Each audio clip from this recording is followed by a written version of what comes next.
حضرت جناب سیدنا سری سختی رحمت اللہ علیہ فرماتے میرا دل سخت ہو گیا تھا، میں بڑا پریشان رہتا تھا۔ حضرت معروف کرخی رحمت اللہ علیہ کی بارگاہ میں کئی دفعہ عرض کی، میں نے کہا بابا میں اس کا کیا کروں، یہ سخت ہو گیا، مہینوں ہو گئے یہ اللہ کے خوف میں نہیں رویا، سالوں بیت گئے حضور کی نعت سن کے نہیں رویا، اب تو کتنا وقت گزر گیا ہے، اسے مدینے جانے کے لیے بھی رونا نہیں آتا، حضور یہ سخت ہو گیا ہے، کوئی رحمت کی نظر ہو، خشکی سی آ گئی ہے، عجیب سی میل چڑھ گئی ہے۔ فرماتے کئی دفعہ میں نے خواہش کا اظہار کیا۔ ایک دن نا عید کا دن تھا تو حضرت معروف کرخی نے ایک چھوٹا سا بچہ انگلی کے ساتھ لگایا ہوا تھا، تو حضرت آ رہے تھے، تو میں نے کہا حضور آپ کدھر سے آ رہے ہیں، یہ بچہ کون ہے؟ فرمانے لگے یتیم ہے۔ سارے بچے عید والے دن اخروٹ کے ساتھ کھیل رہے تھے، بیچارے کے پاس اخروٹ کوئی نہیں، تو حضور آپ کیا کریں گے؟ تو حضرت معروف کرخی کہنے لگے پیسے تو میرے پاس بھی کوئی نہیں اخروٹ خرید کے دینے کے، میں یہاں سے کھجوروں کی گٹھلیاں چنوں گا، وہ گٹھلیاں بازار میں بک جاتی ہیں، میں یہ گلیوں سے گٹھلیاں چنوں گا اور چن کے میں نے کہیں بیچوں گا، اور جب میں انہیں بیچوں گا تو پھر یتیم کے لیے 2-4 اخروٹ خریدنے کے قابل ہوں گا، پھر میں اسے اخروٹ خرید کے دوں گا۔ پتہ نہیں کہاں کی بات سنا رہا ہوں میں آپ کو، اور پتہ نہیں کہاں کا ذکر کر رہے ہیں بابا جی۔ بچہ یتیم ہے، بچے اخروٹ سے کھیل رہے تھے، اس کے پاس اخروٹ کوئی نہیں۔ بابا آج کا پیر تو معرفت کی بات کرتا ہے، تو یتیم کے لیے گٹھلیاں چننے چلا ہے۔ آج کا پیر تو کہتا ہے میں اسی والے کمرے میں بیٹھ کے تمہیں بڑا عرش کے اعلیٰ کی بات بتاؤں گا، یتیم کے لیے گٹھلیاں چننا، مدرسے کے طلباء کی نوکری کرنا،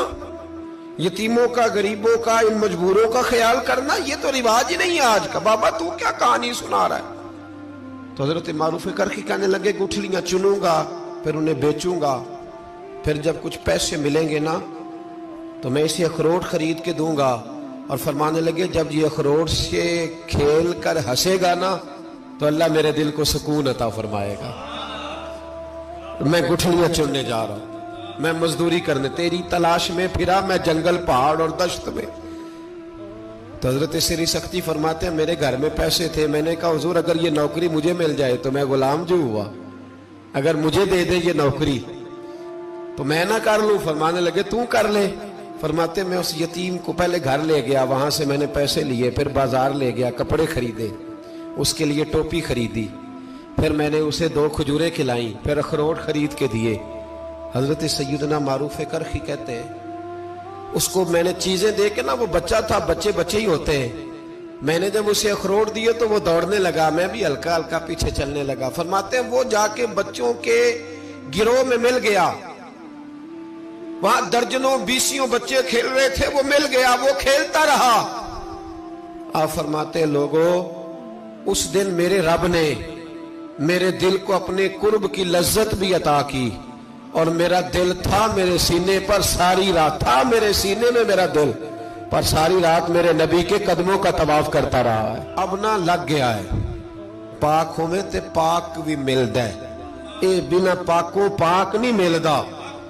سادے وجود نو تون دے نالوں اکو تولا ٹکڑا دل دا، دل لگا کے، دل لگ جائے تو پھر وہ لگ جاتا ہے۔ آپ یقین کریں لگتا ہے تو مزہ دیتا ہے، اور جب تک لگتا نہیں پھر کوئی بھی کیف سرور حاصل۔ امام زین العابدین رضی اللہ تعالیٰ عنہ مولا علی شیر خدا کے پوتے، امام حسین کے صاحبزادے، سیدہ پاک کی پیاری نسل، امام زین العابدین گھر میں نماز پڑھ رہے تھے، غور کرنا بات پہ، گھر پہ نماز پڑھ رہے تھے، گھر میں آگ لگ گئی۔ جب آگ لگی ہے تو پھر شور بھی ہوتا ہے، کچھ لوگوں نے شور مچایا، آگ آگ آگ، دور دراز سے لوگ دوڑے، آپ کا ایک چھوٹا بچہ بھی پاس سویا ہوا ہے، آگ لگ گئی، شور ہو رہا، دور دراز سے لوگ پانی لے کے دوڑ رہے ہیں، آگ بجھائی جا رہی، امام صاحب نماز پڑھ رہے ہیں، حکم ہے کہ ایسی ایمرجنسی دیکھو تو نماز توڑ دو، پر اس کے لیے جو دیکھے ہی نہ، جسے سوجے ہی نہ ہو کیا رہا۔ امام زین العابدین پڑھتے رہے، نماز مکمل ہوئی تو آپ کی زوجہ کہنے لگی اللہ آپ پہ رحم کرے، گھر میں آگ لگ گئی تھی، سارا محلہ، سارا گاؤں، سارا شہر ٹوٹ پڑا، بچہ سویا ہوا تھا، آپ نے توجہ ہی نہیں کی۔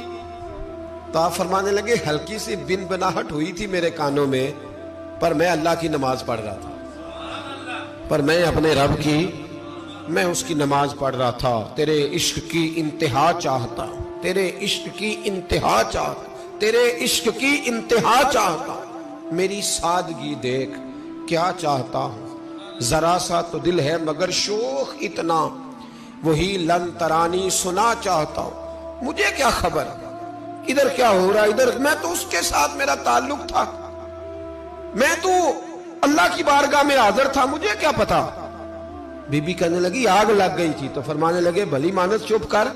تم دنیا کی آگ بجھا رہے تھے، میں جہنم کی آگ بجھا رہا تھا، تم لوگ اپنے شور میں تھے تو میں اپنے ذائقے میں۔ الذین ہم فی صلاتہم خاشعون، فرمایا یہ لوگ اپنی نمازوں میں عاجزی کر، دل لگا کے کرتے ہیں جو کرتے ہیں۔ وہ بڑی خوبصورت مثال ہے، حضرت رومی نے لکھی ہے، بڑی مشہور بھی ہے۔ ایک نمازی نماز پڑھ رہا تھا، میری طرح کا نمازی، مجنو اس کے آگے سے گزر گیا، لیلا کے گھر جا رہا، تو نمازی اتحیات پہ تھا، اتنی دیر میں اس نے بھی نماز مکمل کر لی، تو پیچھے سے جا کے مجنو کا گریبان تھاما، کہنے لگا شرم نہیں آتی تجھے، مسئلے کا نہیں پتا، نمازی کے آگے سے نہیں گزرنا چاہیے؟ تو کہنے لگا یار معاف کر دو، مجنو کہنے لگا معاف کر دو، غلطی ہو گئی، حالانکہ شہزادہ تھا، پر معافیاں کیوں مانگ رہا ہے؟ اس لیے کہ کسی سے دل جو لگ گیا ہے، عاجزی آ گئی، ان کے چل یار معاف کر دے، تیری مہربانی، نمازی ناراض نہ ہو جائے، نمازی بڑے ڈاڈے ہوتے ہیں، کئی دفعہ بڑے سخت ہوتے ہیں، نمازی تھا بڑا پکا، تو وہ کہنے لگا نہیں، نماز خراب کر دی تو نے، تجھے پتہ نہیں آگے سے نہیں گزرنا چاہیے، اور ویسے بھی زمانے کا رواج ہے، جو معافی مانگ لے لوگ سمجھتے ہیں بزدل ہے، یہ بھی بڑا مسئلہ ہے۔ آپ تھوڑا سا کہہ دیں کہ جب دیکھی جائے گی جو ہوگی،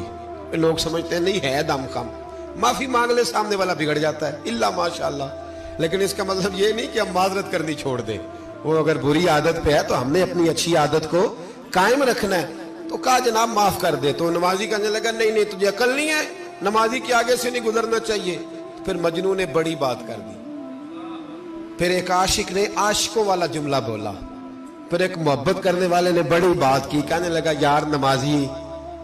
میں تو معافی مانگ رہا ہوں تو نہیں دے رہا، چل ایک سوال کا جواب ہی دے دے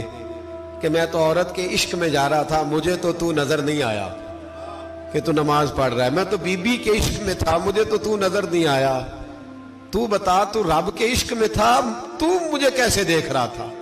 میں تجھے کیسے نظر آیا، حالانکہ تو اللہ کے عشق میں کھڑا تھا، مالک حقیقی کی محبت میں تیری میرے اوپر نظر کیسے پڑ گئی، میں تو عورت کے عشق میں تھا۔ اب نمازی صاحب شرمندہ ہو گئے، مجنو کہنے لگا آج کے بعد جب رب کی بارگاہ میں کھڑے ہونا نا، تو والذین آمنوا اشد حبا للہ، پھر نماز کے لیے نہیں، اس کے پیار میں بھی کھڑے ہونا، دل لگا